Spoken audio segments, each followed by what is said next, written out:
Kalimutan natin yung...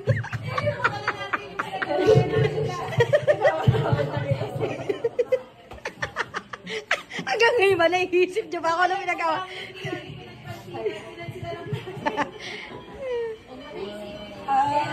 Kaya nasabi ko,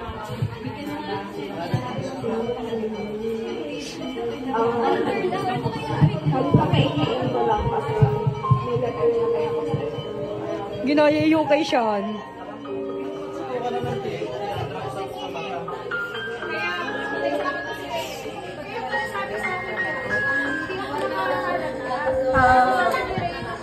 Siyempre masakit sa akin na ayos lang.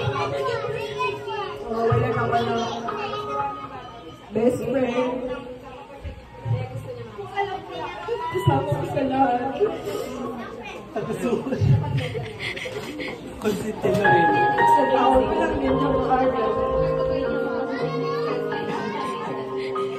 Pero masaya ako sa'yo. Sabi mo nga, basta pamilya, lahat kakayanin, pangarap sa kanila.